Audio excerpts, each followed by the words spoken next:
Isabel Vaz, ao longo dos dias vamos recebendo por e-mail ou no Facebook ou no site do Económico muitas perguntas de muitos portugueses, grande parte deles não são economistas ou especialistas nestas matérias, mas retenho grande parte das perguntas que vão sempre ter a mesma questão, que é para onde é que foi tanto dinheiro que obviamente todos os portugueses sentem que pagam nos impostos e nas contribuições que obviamente fazem todos os dias. Para onde é que foi esse dinheiro, Isabel Vaz? Pois, eu faço parte desses, não escrevi no Facebook. Vamos lá ver. O problema que estamos aqui a falar, e penso que também tem a ver um bocadinho com a apatia que falavas, é que o problema é extraordinariamente complexo, tecnicamente, não é? Portanto, este tema das finanças públicas é um tema complexo, o tema dos mercados, quer dizer, nós temos imensa gente que fala sobre os mercados e que se calhar nunca esteve numa sala de mercados, portanto, ou seja, o tema é de facto extraordinariamente complexo de entendimento e, portanto, as pessoas estão anestesiadas porque, na realidade, não sabem o que é que lhes está a acontecer, porque a assimetria de informação é muito grande e, efetivamente, as pessoas estão assustadas ou estão anestesiadas ou estão, como a gente lhes queira chamar, porque de facto não sabem opinar sobre o tema, e essa pergunta revela exatamente isso. Vamos lá ver para onde é que foi o dinheiro. Eu penso que está à vista de todos, não é? Foi numa péssima gestão que o Estado tem feito nas últimas 2 décadas, e sobretudo na última década, quer dizer, os números são claríssimos a demonstrar isso, e de facto nós acharmos que éramos ricos como a Europa, isto é como lá em casa.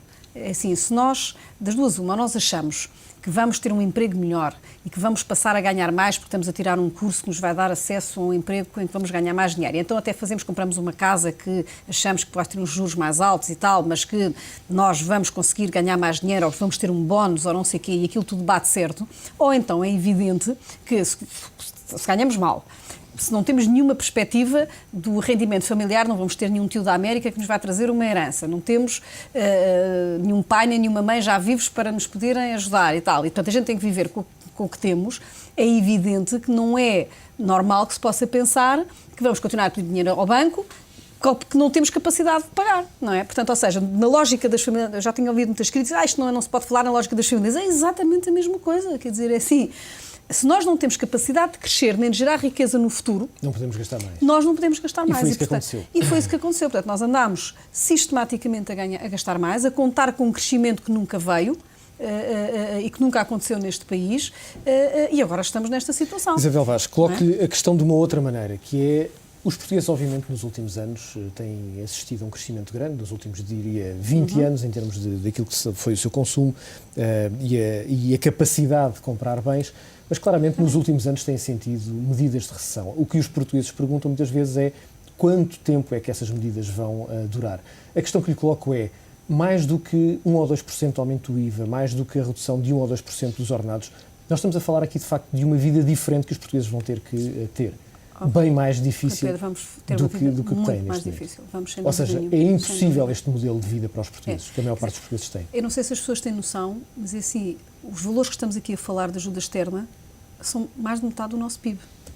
É disso que estamos a falar. Portanto, isto é de uma dimensão. Ou seja, toda a riqueza criada em 6 meses não chegaria para pagar este valor. Exatamente. Portanto, ou seja, o valor da ajuda, que se for este, é metade do PIB. Ou seja, pegando na sua imagem, 6 meses de ordenado não davam para pagar o cartão de crédito que o português normal Exatamente, tem só que é uma pagar. Dimensão absolutamente assustadora. E vamos lá ver, e ainda não está claro se nos vão emprestar. Quer dizer, é que eu acho que as pessoas ainda não perceberam também isso. Quer dizer, é assim, não é nada claro. Neste momento houve uma carta de economistas alemães a dizer que não querem emprestar o dinheiro a Portugal. Há um partido na Finlândia que diz que não está de acordo que se empreste o dinheiro a Portugal. Coloquemos-nos no lado dos contribuintes alemães. Parece-lhe que há razão desse lado, porque obviamente para nós, portugueses, que olhamos para estas questões, parece-nos evidente, estando numa moeda única, que tenhamos esse apoio, mas do outro lado não é assim tão evidente. Não é evidente, mas é assim, o tema ainda é mais complexo. Aliás, eu própria, que procuro estar atenta a estas coisas, não tenho também competência para falar sobre isso, porque aí já estamos a falar de uma geopolítica europeia, que se de facto faz sentido ou não haver Europa, e nessa altura os alemães não se podem pôr na lógica também só, não interessa nada aquele Estado Zeco ali à ponta da Europa, porque agora não me apetece pagar mais. Aí já estamos a falar do que é que a Europa quer ser como a Europa e como é que vai estrategicamente, geoestrategicamente, porque o mundo vai mudar, o mundo já mudou. Temos a China, temos os Estados Unidos que estão outra vez e vão, porque realmente os americanos são de um pragmatismo extraordinário na maneira como resolvem as suas crises e estão já a andar. Temos a China e temos a Ásia. Portanto, é assim, o que é que a Europa? A Europa, se começa a desmantelar, a Europa desaparece.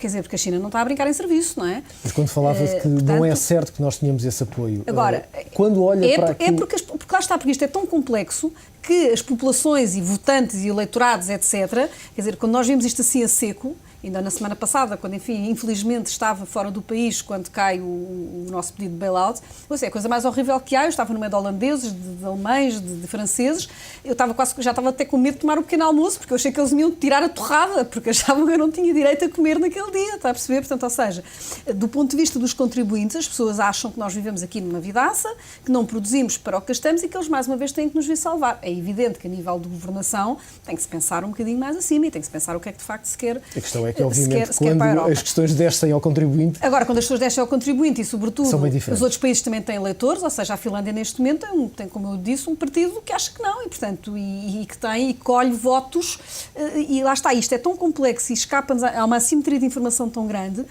que, efetivamente, e nós não vimos nos nossos líderes europeus, de facto, a grandeza de estadistas como existiram há 60 anos atrás, quando tivemos uma grande guerra, não é? Portanto, há uma grande... Quer dizer, por um lado, isto é complexo e nós não percebemos nada do que é que está a acontecer, portanto, são muitas variáveis geoestratégicas, geopolíticas, que mete a China, que mete isto, que mete aquilo.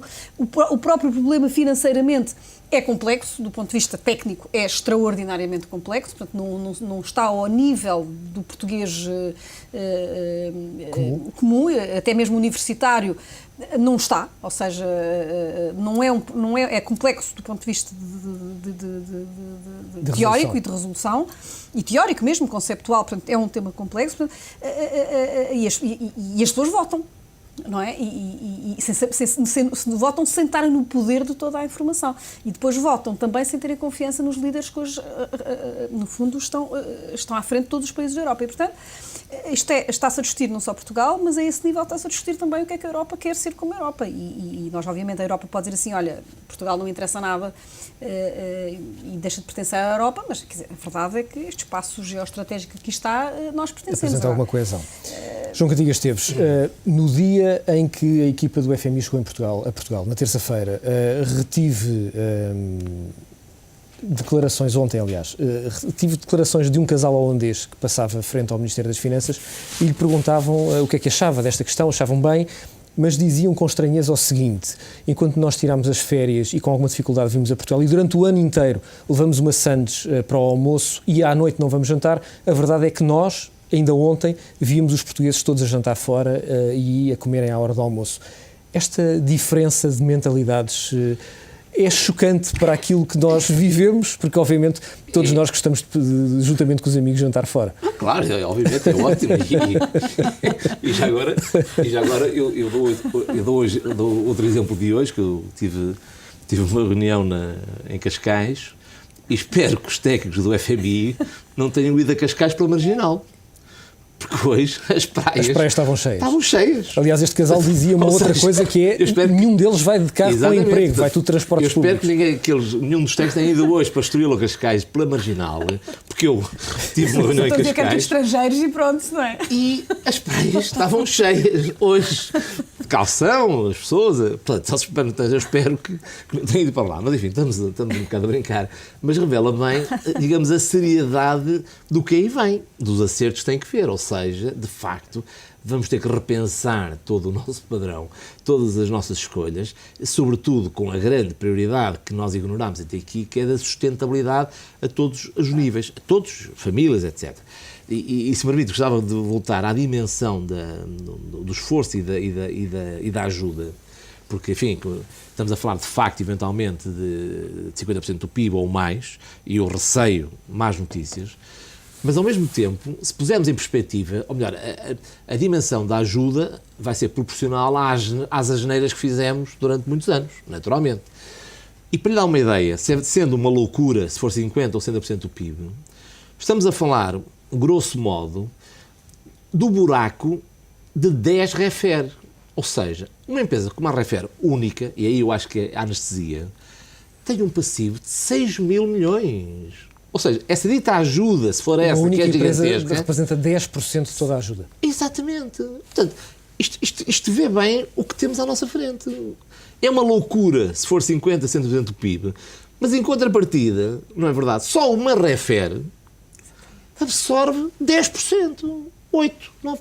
Ou seja, isto é uma espiral de loucura que temos vivido, em que neste momento só o dito setor empresarial dos transportes é de uma má gestão, é quase um desrespeito pelos próprios dinheiros públicos, ao não tratar convenientemente as indemnizações compensatórias, ao não sabermos exatamente se é ou não um bem público e um bem social, qual é o contributo dos cidadãos, dos contribuintes, através do Estado, e qual é dos utentes quando fazem as suas viagens. E, portanto, nós temos números todos assustadores. E este da Refer, uma única empresa, eu acho, achámos quase 6 mil milhões, eu acho que perdemos a noção dos números, só uma empresa. Portanto, isto para dizer que, de facto, há aqui um trabalho muito, muito prolongado. Vai ser repensar tudo e mais alguma coisa. E, mais uma vez, a questão não é sequer... Claro que é bom termos férias, é bom hoje que as praias estejam cheias, é ótimo, mas não é sustentável. Nós temos que voltar ao básico. O que é que nós produzimos? O que é que nós conseguimos produzir? E depois pensar na distribuição. Não é possível estar a distribuir riqueza sem a ter, e muito menos com empréstimos. João Casilhas, eu pego na sua deixa para partirmos para um breve intervalo. São questões, obviamente, que vamos passar para a segunda parte. Obviamente, também vamos falar do estudo da Universidade Católica. Foi hoje apresentado, aponta para uma retração de 0,2% da economia nacional. Tecnicamente, a economia nacional está em recessão. Depois de um breve intervalo de exatamente 1 minuto. Até já.